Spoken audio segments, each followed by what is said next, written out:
அன்பர்களே, ஆண்டவராகிய இயேசு கிறிஸ்துவின் நாமத்தில் உங்களுக்கு மனம் நிறைந்த வாழ்த்துக்களை தெரிவித்துக் கொண்டு சத்திய வசனம் திருமறை பாட நிகழ்ச்சிக்கு உங்களை அன்போடு அழைக்கிறோம். சத்திய வசனம், இது தேவனின் வசனம். நாம் சோர்ந்து போகையில் கரம் கொடுக்கும் நம் தேவனின் வசனம், நம் தேவனின் வசனம். ஆகையால் உமது ஜனங்களை நியாயம் விசாரிக்கவும் நன்மை தீமை இன்னதென்று வகையறுக்கவும் அடியேனுக்கு ஞானமுள்ள இருதயத்தை தந்தருளும். ஏராளமாயிருக்கிற இந்த உமது ஜனங்களை நியாயம் விசாரிக்க யாராலே ஆகும் என்றான். கர்த்தருக்குள் பிரியமானவர்களே, சத்திய வசன நிகழ்ச்சியை காண்கின்ற உங்கள் ஒவ்வொருவரையும் ஆண்டவராகிய இயேசுவானவர் ஆசீர்வதிப்பாராக. சமஸ்த இஸ்ரவேலினுடைய ராஜாவாகிய முதல் ராஜாவான சவுலை குறித்து நாம் கற்றுக்கொண்டோம். தாவீதை குறித்து கற்றுக்கொண்டோம். இப்போது சாலமோனை குறித்து கற்று வருகிறோம். கர்த்தரை நேசிக்கிற மனிதர்கள் கர்த்தரிடத்திலே ஜெபிப்பார்கள், விண்ணப்பிப்பார்கள், உபவாசித்து தேவனை ஆராதிப்பார்கள். ஆகவே சாலமோன் என்கிற இந்த ராஜாவும் தேவனோடு பேசுகிற மனிதன், தேவனோடு உறவாடுகிற மனிதன், தேவனை நோக்கி ஜெபிக்கிற மனிதன் என்பதை நாம் மறுக்கவே முடியாது. நானும் நீங்களும் ஆண்டவரை நேசிக்கிறோம், ஆண்டவரை தொழுது கொள்கிறோம் என்று சொன்னால் உண்மையாகவே ஆண்டவரோடு பேசுகிறவர்களாக, ஆண்டவரை நோக்கி விண்ணப்பிக்கிறவர்களாக, ஆண்டவரை நோக்கி ஜெபிக்கிறவர்களாக, ஆண்டவரை நோக்கி ஆராதிக்கிறவர்களாக, ஆண்டவருக்கு ஊழியம் செய்கிறவர்களாக நாம் காணப்படுவோம். சாலமோனுடைய வாழ்க்கையை மிக முக்கியமான வாழ்க்கை. அவனுடைய வாழ்க்கையிலே ஜெப நிறைந்த ஒரு வாழ்க்கையாக காணப்பட்டது. சாலமோனுடைய வாழ்க்கையிலே நாம் சிந்திக்கும் பொழுது திருமறையிலிருந்து அவன் பண்ணின சில ஜெபங்கள் குறிப்பிடத்தக்க ஜெபங்களாகும். அந்த ஜெபங்களை குறித்து நான் கற்றுக்கொள்ளப் போகிறோம். அதை மூலமாக ஆண்டவருடைய ஆவியானவர் நம்மோடு பேசுவாராக. 4 ஜெபங்கள் திருமறையிலே காணப்படுகிறது. அந்த 4 ஜெபங்களும் மிக ஒன்றுக்கொன்று இணைந்த ஒரு ஜெபங்கள், ஆனால் வித்தியாசமான ஒரு பொருளை நமக்கு சிந்தனையை தரக்கூடியதாக காணப்படுகிறது. முதல் ஜெபம் என்ன? எ பிரேயர் ஆஃப் சப்ளிகேஷன் என்று சொல்லலாம். 1 ராஜாக்களின் புஸ்தகம் 3ஆம் அதிகாரம் 6வது வாக்கியத்திலிருந்து 9 வாக்கியங்களை வாசித்து பாருங்கள். தாவீது மகனான சாலமோன் ராஜாவாக மாறின பிற்பாடு அவன் தேவனை 1000 தகன பலிகளை இட்டு தேவனை ஆராதிக்கிறான். அந்த சமயத்திலே தேவனாகிய கர்த்தர் அவனோடு சொப்பனத்திலே பேசுகிறார். சொப்பனத்திலே கேட்கும் பொழுது ஆண்டவர் கேட்கிறார், நீ விரும்புகிறதை என்னிடத்தில் கேள் என்று கேட்டபோது சாலமோன் ஞானத்துக்காக அவன் கேட்கிறான். ஆண்டவரே, எனக்கு ஞானத்தை தாரும் என்று அவன் கேட்கிறதை 1 ராஜாக்களின் புஸ்தகம் 3ஆம் அதிகாரம் 9 நாம் காண முடிகிறது. இந்த 1 ராஜாக்களின் புஸ்தகம் 3ஆம் அதிகாரம் 6லிருந்து 9 வரை வாசிப்பீர்களானால் அங்கு சாலமோன் பண்ணின அந்த ஜெபம் அங்கு சொல்லப்படுகிறது. முதலாவதாக அந்த சின்ன ஜெபத்திலே சாலமோன் தேவனுடைய அந்த ஆளுகையை அவன் விளக்கி சொல்லி ஜெபிக்கிறான். எப்படி ஜெபிக்கிறான் பாருங்கள். இதோ தாவீதாகிய என் தகப்பனுக்கு நீ கிருபை கொடுத்தீர், தயவு கொடுத்தீர் என்று சொல்லிவிட்டு, அந்த தாவீதினாகிய என் தகப்பனுடைய குமாரனாய் என்னை நீர் ராஜாவாக்கினீர் என்று சொல்கிறார். ராஜாவாக்குறது இவனுடைய சுய திட்டமல்ல, ராஜாவாக்குறது இவனுடைய நண்பர்களுடைய திட்டமல்ல, ராஜாவாக்குறது இவன் தகப்பனுடைய திட்டமல்ல, தேவனுடைய திட்டம், தேவனுடைய ஆளுகை என்று அவர் குறிப்பிடுகிறார். அதாவது தேவனுடைய ஆளுகை என்பதை அவர் விளக்கி சொல்கிறார். அதைத்தான் 1 ராஜாக்களின் புஸ்தகம் அங்கே 6:7 அதை நாம் வாசிக்க முடிகிறது. உமது அடியேனை என் தகப்பனாகிய தாவீதின் ஸ்தானத்திலே ராஜாவாக்கினீர் என்று சொல்கிறார். தன்னை ராஜாவாக்குறதற்கு மூலம் அஸ்திபாரம் யார் என்றால் கர்த்தர் என்று சொல்கிறார். இதிலே ஆண்டவரின் தேவனுடைய ஆளுகையை அவர் குறிப்பிடுகிறார். அருமையானவர்களே, நீங்களும் நானும் ஊழியம் செய்கிறோம் என்றால், நீங்களும் நானும் ஆண்டவரை சேவிக்கிறோம் என்றால், நீங்களும் நானும் ஆண்டவர் இந்த ஸ்தானத்துக்கு நம்மளை உருவாக்கி வைத்திருக்கிறார் என்றால், என்னுடைய உங்களுடைய திறமைகள் அல்ல, இது தேவனுடைய ஆளுகை, தேவனுடைய திட்டம், தீர்மானம் என்பதை புரிந்து கொள்ள வேண்டும். அந்த சின்ன ஜெபத்தில் இன்னொன்றை சொல்கிறார். அது என்னவென்றால், தன்னுடைய தனிப்பட்ட பலவீனத்தை சொல்கிறார். 1 ராஜாக்கள் 3ஆம் அதிகாரத்திலே அவர் 7 சொல்கிறார், நான் அங்கே அறியாத சிறுபிள்ளை என்று சொல்கிறார். ஆகவே முதிர்ச்சி உள்ளவர் அல்ல, ஒரு சிறுவன், வாலிபன் என்பதை சொல்கிறார். தன்னுடைய தகுதியின்மையை, தன்னுடைய இயலாமையை அவர் பிரார்த்தனையிலே சொல்கிறார். நம்முடைய வாழ்க்கையிலே, அன்றாட வாழ்க்கையிலே நாம் பார்க்கிறோம், அநேகர் தங்களுடைய இயலாமையை, பலவீனத்தை காண்பிப்பதில்லை, வெளிப்படுத்துவதில்லை, சொல்வதில்லை, அதை மூடுகிறதை நாம் பார்க்கிறோம். ஆனால் சாலமோனோ தேவனுடைய சன்னிதானத்திலே நான் அறியாத சிறுபிள்ளை என்று தன் தகுதியின்மையை அவன் சொல்கிறான். 3ஆவதாக அந்த சிறிய ஜெபத்திலே அவன் சொல்லுகிற ஒரு காரியம் என்னவென்றால், தன்னுடைய ஆவிக்குரிய பொறுப்பு தன்மையை விளக்குகிறார். என்ன சொல்கிறார் என்றால், நீ தெரிந்து கொண்ட இந்த ஜனம் எண்ணிக்கை கடங்காத ஒரு ஜனம். ஆகவே இந்த ஜனத்துக்கு நியாயம் தீர்க்கவும், நன்மை தீமை என்று வகையறக்கவும் என்று சொல்கிறார். அப்படியானால் ஒரு ராஜாவினுடைய அந்த ரெஸ்பான்சிபிலிட்டி என்னவென்று சொன்னால் 2 காரியம். ஒன்று, நியாயம் தீர்க்க வேண்டும். 2ஆவதாக நன்மை தீமை என்று மக்களுக்கு வகை அறுத்து சொல்ல வேண்டும். நீதி எது, நீதி அல்லாதது எது, உண்மை எது, உண்மை அல்லாதது எது, நியாயம் எது, நியாயம் அல்லாதது எது, நேர்மை எது, நேர்மை அல்லாதது எது என்று சொல்லி அதை நாம் வகை பிரித்து சொல்லக்கூடிய அந்த பொறுப்பு ராஜாவுக்கு உண்டு. முதலாவதாக தேவனுடைய ஆளுகையை சொன்னார், 2வது தன் இயலாமையை சொன்னார், 3வது தன்னுடைய ஆவிக்குரிய பொறுப்பு என்ன, நியாயம் செய்ய வேண்டும், ஜனங்களை வகையிருக்க வேண்டும், நன்மை தீமை என்று வகையிருக்க வேண்டும் என்று சொன்னார். 4ஆவதாக அவர் தன்னுடைய வாழ்க்கையிலே பண்ணுகிற அந்த ஜெபத்தில் என்ன, பிராக்டிக்கல் எபிலிட்டிக்காக ஜெபிக்கிறார். ஆண்டவரே, இதை செய்ய வேண்டும் என்றால் எனக்கு உம்முடைய ஞானத்தை தாரும் என்றார். ஏனென்றால் ஆண்டவர் அவனோடு இருந்தால்தான், ஆண்டவருடைய ஞானம் அவனோடு இருந்தால்தான், ஆண்டவர் அவனோடு கூட எப்போதும் இருந்தால்தான் இந்த ஜனங்களை வகையறுத்து சரியாக வழிநடத்த முடியும் என்று சொல்கிறார். பாருங்கள், மோசேயின் வாழ்க்கையில் இந்த ஜனங்களை நடத்தும் போது எவ்வளவு பிரச்சனை, தாவீதின் வாழ்க்கையிலே ஜனங்களை நடத்தும் போது எவ்வளவு பிரச்சனை. இதை இவனுடைய வாழ்க்கையிலே சரித்திரத்திலே அறிந்தவன், வரலாற்றை புரிந்தவன். ஆகவே தான் இந்த சாலமோனுடைய வாழ்க்கையிலே அவன் சொல்லுகிற முதல் ஜெபம் என்ன தெரியுமா? 1 ராஜாக்கள் 3ஆம் அதிகாரம் 6-9 பார்த்தோம். A prayer of supplication, ஞானத்தை வேண்டி பண்ணுகிற ஜெபம். ஆகவே ஞானத்தை வேண்டியது உடனே ஆண்டவர் சொல்கிறார், உனக்கு ஞானத்தையும் உணர்வையும் தந்தேன். நீ ஐஸ்வர்யத்தை கேட்கவில்லை, உன்னுடைய வாழ்க்கையிலே உன் விரோதிகளின் ஆயுசை கேட்கவில்லை, இதோ உன்னுடைய வாழ்க்கையிலே நீ தீர்க்க ஆயுசை கேட்கவில்லை, ஆனால் நீ உன்னுடைய வாழ்க்கையில ஞானத்தை கேட்டதினாலே நீ கேட்டதையும் கேட்க மறந்தவைகளையும் அவனுக்கு தருவதாக தேவன் வாக்கு கொடுக்கிறார். அருமையானவர்களே, நீ கேளாத ஐஸ்வர்யத்தையும் மகிமையும் உனக்கு தந்தேன். உன் நாட்களில் இருக்கிற ராஜாக்களில் ஒருவனும் உனக்கு சரியானவன் இருப்பதில்லை என்று சொல்கிறார். எவ்வளவு ஆச்சரியமான காரியம். ஆகவே தான் யாக்கோபு நிருபத்தில் 1ஆம் அதிகாரத்தில் நாம் கற்றுக்கொள்கிறோம், ஒருவன் ஞானத்திலே குறைவுள்ளவனாயிருந்தால் சம்பூர்ணமாய் கொடுக்க வல்லவரிடத்தில் கேட்க கடவன், ஒருவரே கடிந்து கொள்ளாத அவர் அதை கொடுக்க வல்லவராய் இருக்கிறார் என்று யாக்கோபு அப்போஸ்தலன் சொல்கிறார். அருமையானவை, ஞானம் என்றால் என்ன?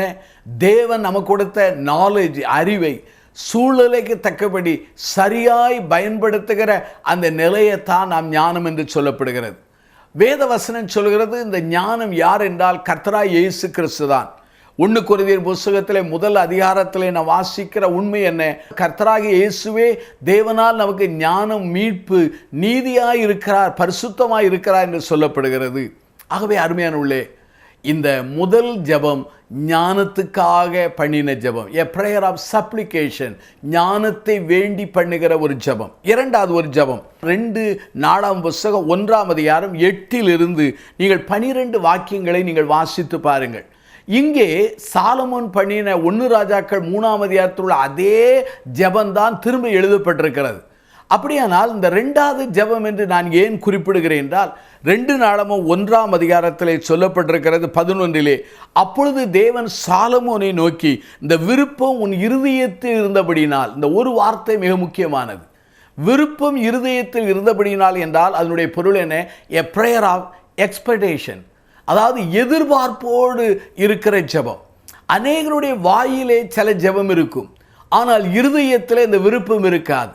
சிலருக்கு இருதயத்தில் அந்த விருப்பம் இருக்கும், ஆனால் வாயின் வார்த்தையிலே இதை வெளிப்படுத்த மாட்டார்கள். ஆனால் சாலமோனை பாருங்கள், ஆண்டவர் சொல்கிறார், உன் இருதயத்தில் இந்த விருப்பம் இருந்தது, ஆகவே இந்த விருப்பத்தின்படி உனக்கு தந்தேன் என்று சொல்கிறார். முதலாவது சாலமோன் பண்ணின ஜெபம் a prayer of supplication, ஞானத்தை வேண்டி பண்ணுகிற ஜெபம். இரண்டாவது, ஞானத்தை வேண்டுகிற ஜெபத்தை குறித்து அவர் 2 நாளாகமும் 11வது வாக்கியத்தில் சொல்கிற உண்மை என்னவென்றால், உன் இருதயத்தில் இருந்தது, இருதயத்தில் நீ அதை வாஞ்சித்தாய் என்று சொல்கிறார். அப்படியானால் இது எதிர்பார்ப்பின் ஜெபமாயிருக்கிறது. அருமையான என் சகோதர சகோதரிகளே, நம்முடைய உள்ளத்தின் வாஞ்சைகளையும் எதிர்பார்ப்புகளையும் தேவனாகிய கர்த்தர் நிறைவேற்றுகிற வல்லமையுள்ளவராக இருக்கிறார். ஒருவேளை மனிதர்கள் நம்முடைய முகத்தை பார்க்கிறார்கள், ஆனால் ஆண்டவரோ நம்முடைய இருதயத்தின் நினைவுகளை வாஞ்சைகளை அறிந்து செயல்படுகிற ஆண்டவராக இருக்கிறார் என்று வேதம் சொல்கிறார். அவர் 2 ஜெபத்தை சொன்னேன். முதலாவது ஞானத்தை வேண்டி பண்ணுகிற விண்ணப்ப ஜெபமாயிருந்தது, 2வது எதிர்பார்ப்பின் வாஞ்சையின் ஜெபமாயிருந்தது. 3வது ஒரு ஜெபத்தை நான் சொல்ல விரும்புகிறேன். 1 ராஜாக்களின் புஸ்தகம் 8ஆம் அதிகாரம் 12லிருந்து 61 வாக்கியங்களை வாசித்து பாருங்கள். இங்கு அவர் சொல்லுகிற ஜெபம் a prayer of dedication, அர்ப்பணத்தோடு பண்ணுகிற ஜெபம். இந்த அர்ப்பண ஜெபத்திலே தான் கட்டின தேவாலயத்தை ஆண்டவருக்கென்று பிரதிஷ்டை பண்ணுகிற ஒரு ஜெபம், தன்னையும் தன் ஜனத்தையும் ஆண்டவருடைய கரத்திலே ஒப்புவித்து பண்ணுகிற ஒரு ஜெபம். 3வது, தன்னுடைய இஸ்ரவேல் ஜனங்களாகிய தேவ ஜனங்களுக்கு எதிர்காலத்திலே நெருக்கங்கள், பாடுகள், பஞ்சங்கள், யுத்தங்கள் வரும்போது அவர்கள் இந்த ஸ்தலத்தை எவ்வாறு பயன்படுத்த வேண்டும், எவ்வாறு ஜெபம் பண்ண வேண்டும் என்கிற ஸ்தானத்திலே பண்ணுகிற ஒரு ஜெபமாகும். ஆகவே a prayer of dedication, தேவனுடைய ஆலயத்தை கட்டி தேவனுக்கென்று பிரதிஷ்டை பண்ணி தன்னையும் தன் ஜனத்தையும் தன் ஜனத்தினுடைய எதிர்காலத்தையும் அங்கு பிரதிஷ்டை பண்ணுகிற நிலையை நாம் புரிந்து கொள்ள முடிகிறது. இந்த 1 ராஜாக்கள் 8ஆம் அதிகாரத்தை நீங்கள் வாசிப்பீர்களானால் வாக்கு கொடுத்த தேவனை குறித்து சொல்லப்படுகிறது. வாக்கு கொடுத்த தேவன் வாக்குகளை நிறைவேற்றிய தன்மைகளையும் அங்கு சாலமோன் விவரித்து சொல்கிறார். எவ்வளவு ஆச்சரியமான ஒரு காரியம் பாருங்கள். வாக்கு கொடுத்த ஆண்டவர் வாக்குகளை நிறைவேற்றுகிற ஆண்டவர். இன்றைக்கு அநேக மக்கள் நமக்கு வாக்கு கொடுக்கிறார்கள். ஏன் நானும் நீங்களும் கூட அநேக சமயங்களிலே வாக்கு கொடுக்கிறோம். ஆனால் இந்த வாக்குகளை நம்மாலே நிறைவேற்ற முடியாமல் போய்விடுகிறது. ஆனால் நம்முடைய ஜீவியத்தில் நாம் கற்றுக்கொள்ள வேண்டிய ஒரு காரியம் என்ன? வாக்கு கொடுக்கிற மனிதர்கள் வாக்குகளை நிறைவேற்றுவதில்லை. ஆனால் ஆண்டவராகிய கர்த்தரோ வாக்கு தத்தங்களை கொடுக்கிற ஆண்டவர், வாக்கு தத்தத்தை நிறைவேற்ற வல்லமுள்ளவராயிருக்கிறார். ஆதாமின் வீழ்ச்சியிலே ஆண்டவர் சொன்னார், ஸ்திரீயின் வித்தை குறித்து வாக்கு தத்தம் கொடுத்தார். ஏற்ற காலம் வந்தபோது குமாரனாகி இயேசுவை ஸ்திரீயின் வித்தாக அவர் அனுப்பி மனுகுலத்திற்கு மீட்பை தந்தார். குமாரனாகிய இயேசுவானவர் பரிசுத்த ஆவியானவரை குறித்து வாக்குத்தத்தம் பண்ணினார். ஏற்ற காலம் வந்தபோது பிதாவினிடத்தில் பெற்ற அந்த தூய ஆவியின் வல்லமையை நமக்கு தந்தருளினார் இல்லையா? வாக்கு கொடுக்கிற தேவன் வாக்குகளை நிறைவேற்றுகிறவர். ஆகவே இந்த மூன்றாவது ஜெபம் 1 ராஜாக்கள் 8ஆம் அதிகாரத்தில் வருகிற a prayer of dedication, அர்ப்பணத்தின் ஜெபம், பிரதிஷ்டையின் ஜெபமாயிருக்கிறது. அருமையானவர்களே, உங்களை நீங்கள் ஆண்டவருக்கு அர்ப்பணித்திருக்கிறீர்களா? உங்கள் பொருட்களை, உங்கள் கட்டடங்களை, உங்கள் எதிர்காலத்தை, எங்கள் எதிர்கால சந்ததிகளை ஆண்டவருக்கென்று அர்ப்பணித்திருக்கிறீர்களா? பிரதிஷ்டை பண்ணியிருக்கிறீர்களா? நீங்கள் உங்களை சோதித்து பார்க்க உங்களை ஆண்டவர் அன்போடு அழைக்கிறார். 3 ஜெபங்களை சொன்னேன். a prayer of supplication, ஞானத்துக்காக வேண்டுகிற ஜெபம். 2வது ஜெபம் a prayer of expectation, அதாவது எதிர்பார்ப்பின் ஜெபம். 3வது ஜெபம் என்னவென்றால் a prayer of dedication என்பதை சொன்னேன். 4வதாக கடைசி ஜெபத்தை நான் சொல்லி நான் முடிக்க விரும்புகிறேன். அந்த ஜெபம் என்னவென்றால் 2 நாளாகமம் புத்தகத்தை நீங்கள் எடுத்து வைத்துக் கொள்ளலாம். அதிலே 6ஆம் அதிகாரத்தை நீங்கள் புரட்டி வைத்துக் கொள்ளுங்கள். 6ஆம் அதிகாரத்தை நீங்கள் புரட்டலாம். 2 நாளாகமம் 6ஆம் அதிகாரத்தை நீங்கள் புரட்டி வைத்துக் கொள்ளுங்கள். அதோடு 2 நாளாகமம் 7ஆம் அதிகாரத்திலே நீங்கள் 1, 2ஐயும் எடுத்து வைத்துக் கொள்ளுங்கள். அந்த 2 நாளாகமம் 7ஆம் அதிகாரம் 1, 2ஐ நீங்கள் வாசிப்பீர்களானால் அங்கு அந்த ஜெபம் என்னவென்றால் a prayer with confirmation, அவனுடைய ஜெபத்திற்கு தேவன் கொடுக்கிற உத்தரவாதம், அதாவது அங்கீகாரம் அங்கு சொல்லப்படுகிறது. சாலமோன் பண்ணின அந்த பிரதிஷ்டை ஜெபத்திற்கு சாலமோன் அர்ப்பணம் பண்ணின அந்த ஜெபத்திற்கு தேவனாய கர்த்தர் அங்கீகாரத்தை தருகிறார். பழைய ஏற்பாட்டிலே பலிபீடம் கட்டுவார்கள், பலி செலுத்துவார்கள். பலி செலுத்தின உடனே என்ன நடைபெறும் என்றால், வானத்திலிருந்து அக்கினி வந்து அந்த பலிகளை அங்கீகரித்து அதை பட்சித்து போடும். உடனே ஜனங்கள் புரிந்து கொள்வார்கள், தங்கள் பிரார்த்தனை அங்கீகரிக்கப்பட்டது, தங்கள் வேண்டுதல் அங்கீகரிக்கப்பட்டது, தங்கள் பலியை தேவன் ஏற்றுக்கொள்வார் என்று புரிந்து கொள்வார்கள். எலியா ஜெபித்த போது வானத்திலிருந்து அடையாளமாக அக்கினி வந்தது. ஏனென்றால் தேவனாகிய கர்த்தர் எலியாவோடு இருக்கிறார் என்பதற்குரிய கன்ஃபர்மேஷன், அது உத்தரவாதமாக காணப்படுகிறது. ஆனால் அதே போலத்தான் சாலமோன் பிரதிஷ்டை ஜெபத்தை பண்ணின உடனே 2 நாளாகமம் 7ஆம் அதிகாரம் 1-2 வாசித்தால் தேவனுடைய மகிமை அங்கு இறங்கியது, தேவனுடைய அக்கினி இறங்கியது. மகிமையும் அக்கினியும் இறங்கியதின் பொருள் என்ன? தேவனே அந்த இடத்திலே இறங்கினார், அசைவாடினார். இவர்கள் பண்ணின எல்லா ஜெபத்தையும் அவர் அங்கீகரித்தார் என்று பொருளாகும். அருமையானுள்ளே, பழைய ஏற்பாட்டிலே அக்கினி வந்தது, மகிமை வந்தது, மேகம் வந்தது. ஆனால் புதிய ஏற்பாட்டிலே பாருங்கள், வேத வசனம் சொல்கிறது, அங்கு திருமறையில் வாசிக்கும் போது அப்போஸ்தலர் ஜெபித்தார்கள், இடம் அசைந்தது, தேவனுடைய ஆவியானவரால் நிரப்பப்பட்டார்கள் என்று திருமறையிலே அப்போஸ்தலர் நடவடிக்கைகளில் வாசிக்கிறோம் இல்லையா? ஆகவே தான் அருமையான உள்ளே, ஆண்டவர் இந்த 4வது ஜெபம் என்னவென்றால் எ பிரேயர் வித் கன்ஃபர்மேஷன். ஆகவே நம்முடைய ஜெபத்திற்கு அவர் அங்கீகாரத்தை கொடுக்கிறார், உத்தரவாதத்தை கொடுக்கிறார், அடையாளத்தை கொடுக்கிறார், வாக்குறுதியை கொடுத்து உறுதிப்படுத்துகிறார். இன்றைக்கு நாம் பண்ணுகிற ஜெபங்களுக்கெல்லாம் தேவன் கொடுக்கிற வாக்குறுதி என்ன? பிலிப்பியர் 4ஆம் அதிகாரம் 6-7 வாசிப்பீர்களானால், எல்லா புத்திக்கு மேலான தேவ சமாதானம் நம்மை நிரப்புகிறது. அது ஒரு பெரிய பிரேயர் வித் கன்ஃபர்மேஷன். நம்முடைய ஜெபம் தேவனுடைய சன்னிதானத்தை போய் சேர்ந்திருக்கிறது என்பதற்குரிய அடையாளமாகும். ஆகவே அருமையானவர்களே, சாலமோனுடைய 4 ஜெபங்களை சொன்னேன். முதல் ஜெபம் என்ன? எ பிரேயர் ஆஃப் சப்ளிகேஷன், ஞானத்துக்காக வேண்டுகிற ஜெபம். 2வது ஜெபம் என்ன? எ பிரேயர் ஆஃப் எக்ஸ்பெக்டேஷன், எதிர்பார்ப்போடு பண்ணின ஒரு ஜெபம். 3வது ஜெபம் என்ன? எ பிரேயர் ஆஃப் டெடிகேஷன், அர்ப்பணம் பிரதிஷ்டை பண்ணுகிற ஜெபம். 4வது என்ன? எ பிரேயர் வித் கன்ஃபர்மேஷன், ஆண்டவர் பதிலை கொடுக்கிற வண்ணமாய் அக்னினாலும் மகிமையான மேகத்தினாலும் வெளிப்படுத்தின ஜெபம். நீங்கள் பண்ணுகிற ஒவ்வொரு ஜெபத்துக்கும் தேவன் கன்ஃபர்மேஷன், உத்தரவாதத்தை தர வல்லமுள்ளவராயிருக்கிறார். ஏனென்றால் நம்முடைய ஆண்டவராகிய கர்த்தர் உயிரோடு இருக்கிற ஆண்டவர். மரித்தார், உயிரோடு எழுந்தார், இன்றும் ஜீவிக்கிறார். நீங்கள் பெருமூச்சோடு அழுது கண்ணீரோடு உபவாசத்தோடு பண்ணுகிற ஒவ்வொரு ஜெபத்துக்கும் தேவன் பதில் தரப்போகிறார். பிரேயருக்கு, ஜெபத்துக்கு அவர் உத்தரவாதத்தை தந்து வழி நடத்துவார். ஆகவேதான் சாலமோனுடைய இந்த 4 ஜெபங்களைப் போல நம்முடைய ஜெபங்கள் காணப்பட கர்த்தர் உதவி செய்வார். நாம் பிரார்த்தனை செய்வோமா? அன்பின் பிதாவே, இந்த அருமையான நாளுக்காக நாங்கள் நன்றி சொல்கிறோம். சாலமோனுடைய ஜெப வாழ்க்கையை நாங்கள் கற்றுக்கொண்டோம். 4 ஜெபங்களை கற்றுக்கொண்டோம். இந்த 4 ஜெபங்களை ஆழமாய் பார்த்தால் 2 ஜெபங்கள் தான். ஆனால் அந்த 2 ஜெபங்களை விஸ்தாரமாய் பார்த்தால் 4 ஜெபங்கள். இந்த 4 ஜெபங்கள் ஊடாக இந்த சாலமோனுடைய ஜெப வாழ்க்கை ஆசீர்வதித்த தேவன் என்னையும் எங்களை ஆசீர்வதிப்பீராக. நாங்கள் பண்ணுகிற ஒவ்வொரு பிரார்த்தனைகளுக்கும் பதிலை தாரும், உத்தரவாதத்தை தாரும், கன்ஃபர்மேஷனை தாரும். எங்கள் ஜெபம் பிரதிஷ்டின் ஜெபமாய் மாறட்டும். எங்கள் ஜெபம் ஞானத்தை பெற்றுக்கொள்கிற ஜெபமாய் மாறட்டும். எங்கள் ஜெபமானது வாஞ்சியோடு இருக்கிற ஜெபமாய் மாறட்டும். பெரிய காரியங்களை செய்யும். இயேசுவின் நாமத்தில் ஜெபிக்கிறோம் ஜீவனுள்ள பிதாவே.